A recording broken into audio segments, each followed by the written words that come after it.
ওকে, জাভাস্ক্রিপ্টের প্রথম পার্টে আপনাদের সবাইকে স্বাগতম। আজকে আমরা শিখব জাভাস্ক্রিপ্টের ভেরিয়েবল এবং ডেটা টাইপ নিয়ে। তো ভেরিয়েবল নিয়ে আলোচনা করার আগে আপনাদের ছোট্ট একটা স্টোরি বলে নেই, যাতে ভেরিয়েবল জিনিসটা কি সেটা আপনাদের মাথায় ঢোকে। প্রথমে বলে দেয় ভেরিয়েবলের বাংলা মিনিংটা হচ্ছে চলক। আর ভেরিয়েবলটা কি সেটা বোঝার জন্য আপনাদেরকে একটা গল্প বলি। আমাদের ফোনে কিন্তু আমরা গান রাখি, ভিডিও রাখি, পিকচার রাখি, সেগুলো কিন্তু বিভিন্ন ফোল্ডারের মধ্যে থাকে। এবং আমরা কিন্তু চাইলে ফোল্ডারগুলোতে ক্লিক করলে আমরা যে ভিডিওগুলো বা পিকগুলো রাখছি সেগুলো কিন্তু আমরা অ্যাক্সেস করতে পারি।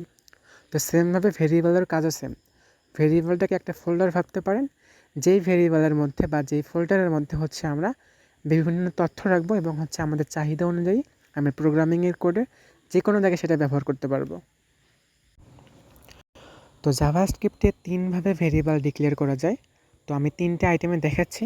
একটা আপনি লেটের মাধ্যমে ভেরিয়েবল ডিক্লেয়ার করতে পারবেন, কনস্টের মাধ্যমে পারবেন, এরপর ভারের মাধ্যমে পারবেন। তো আমরা যদি ওয়েব ডেভেলপমেন্ট শিখি জাভাস্ক্রিপ্টের, তখন আমাদের এই তিনটা জানতে হবে এবং তিনটার পার্থক্যটা বুঝতে হবে। আমরা যেহেতু বট ডেভেলপমেন্ট শিখব, এজন্য আমাদের এত বাড়তি কিছু লাগবে না, এগুলো নিয়ে প্যারা নেওয়ার কোনো দরকার নেই।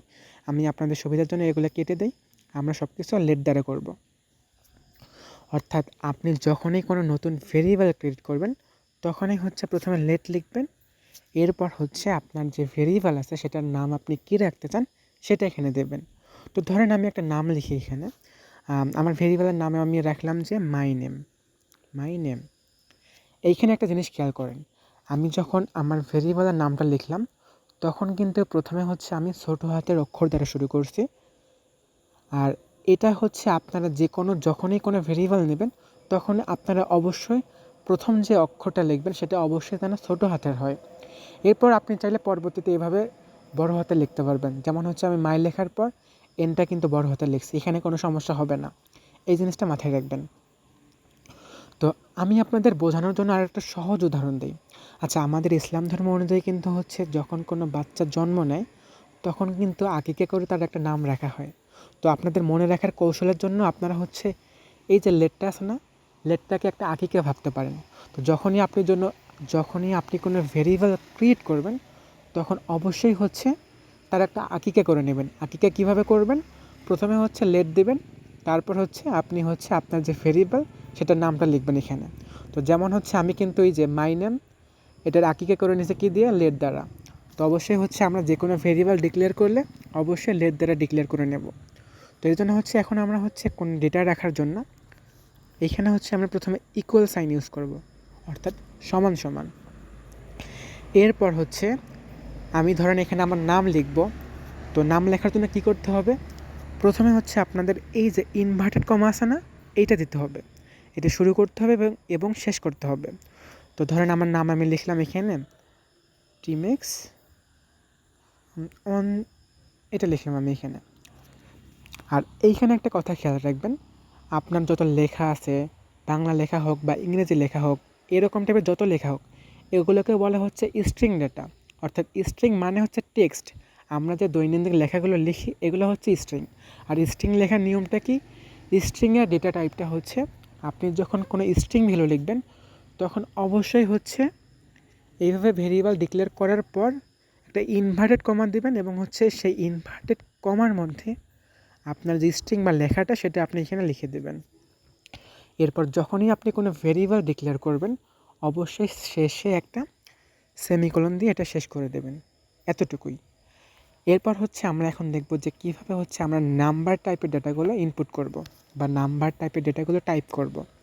এটার জন্য আমরা কী করব? প্রথমে আমাদের কী করতে হবে মনে আছে? প্রথমে আমাদের আকিকা করতে হবে। কিভাবে? লেট দ্বারা। এখন কি করতে হবে? আমি একটা লেট লিখলাম এখানে। এরপর আমাদের কি করতে হবে? আমরা যে নাম দেব আমাদের ভেরিয়েবলে সেই নামটা দিতে হবে। আপনি কিন্তু আপনার ইচ্ছা মতো নাম দিতে পারেন। তো আমি একটা নাম দিলাম নাম্বার, আর অবশ্যই সেটা যেন ছোটো হাতের হয়। এখন আমাদের কি করতে হবে? আবার ইকুয়াল সাইন দিতে হবে। ইকুয়াল সাইন দেওয়ার পর যখন আপনি নাম্বার টাইপের ডেটাগুলো লিখবেন তখন আপনাকে আর ইনভার্টেড কমা দিতে হবে না। আপনি জাস্ট আপনার নাম্বারগুলো এখানে লিখে দেবেন। যেমন এই যে আমি নাম্বার লিখলাম, তারপর ধরেন এখানে দশমিক বা পয়েন্ট নাম্বার লিখলাম ইচ্ছা অনুযায়ী। অর্থাৎ কোনো নাম্বার ডেটা লিখতে গেলেই আপনাকে আর ইনভার্টেড কমা দিতে হবে না। এটাতে কোনো সমস্যা নেই। জাস্ট নাম্বার লেখার পর আমরা কী বলছিলাম যে আমাদের ভেরিয়েবল যখন আমরা শেষ করব লেখা, তখন লাস্টে একটা সেমিকোলন দিয়ে শেষ করব। তো সেমিকোলন দিলাম, দেন আমাদের কাজ শেষ। তো এইভাবে হচ্ছে আপনারা ভেরিয়েবলগুলো ডিক্লেয়ার করবেন। দেখেন, যেমন হচ্ছে আমরা একটা ফোল্ডারের মধ্যে ভিডিও রাখি, পিক রাখি, তেমনই হচ্ছে আমরা ধরেন এটাকে একটা ফোল্ডার ভাবতে পারেন। সেই ফোল্ডার দুটোর মধ্যে হচ্ছে আমরা আমাদের যে তথ্যগুলো আছে সেগুলো আমরা এখানে রাখলাম। এই জিনিসগুলো এখন আপনারা হয়তো বা বুঝতেছেন না, বাট যখন হচ্ছে আমরা বোর্ড ডেভেলপমেন্টের মেইন কাজে ঢুকবো তখন দেখবেন যে এগুলোর কী রকমের প্রয়োজন হচ্ছে। সুতরাং এগুলো ভালোভাবে প্র্যাকটিস করবেন। তো এখন আমরা দেখি যে আমরা যেগুলো লিখলাম এগুলো কি ঠিক আছে নাকি ঠিক নাই, এটা কাজ করে কি না। তো চেক করার জন্য কী করবেন, চেক করার জন্য হচ্ছে আপনাদের console.log একটা ফাংশন আছে, সেটা ইউজ করবেন। সেটা কিভাবে করবেন, এই যে এটা লিখবেন console, তারপরে একটা ডট দিবেন, এরপর লগ লিখবেন। আর ফাংশন যখন কথাটা বলবে, আপনারা যে কোনো প্রোগ্রামিংয়ের ক্ষেত্রেই যখনই ফাংশন কথাটা বলবে তখনই হচ্ছে আপনারা একটা ফার্স্ট ব্র্যাকেট দেবেন। দেন এরপর হচ্ছে আমরা যে ভেরিয়েবলগুলো দিলাম সেগুলো আমরা এখানে বসিয়ে দিলে বুঝতে পারবো যে আমাদের এটা ঠিক আছে কি ঠিক নাই। তো ধরেন হচ্ছে আমি এখানে মাই নেম এটা দিলাম।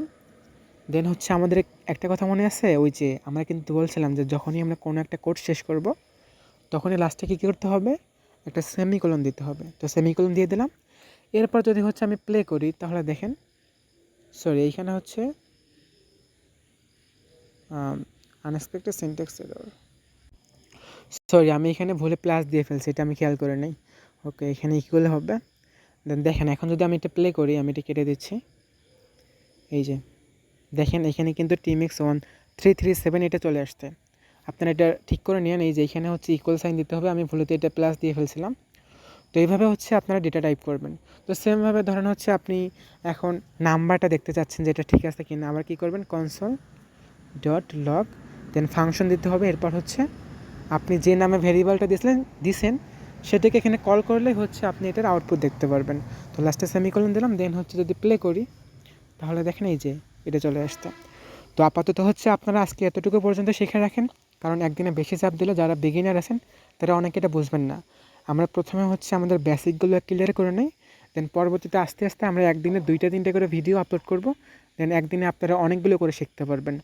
তো এই জন্য হচ্ছে আপনাদের প্রথম একটু চাপটা কম দিলে ভালো হবে।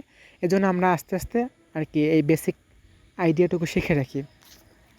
এখন আপনাদের একটা কাজ থাকবে, আপনারা এখানে যেগুলো শিখলেন আপনারা এখন বিভিন্ন নামে ভেরিয়েবল ক্রিয়েট করবেন এবং সেগুলোর আউটপুট দেখার চেষ্টা করবেন। আর যদি কোনো ভুল হয় সেগুলো হচ্ছে সাপোর্ট গ্রুপে দেবেন, দেন আমরা সেগুলো সলভ করে দেবো। তো আজকের ভিডিও এই পর্যন্তই, কালকে নতুন একটা আইটেম নিয়ে আসতেছি। তো আপনারা এখন এগুলো প্র্যাকটিস করতে থাকেন।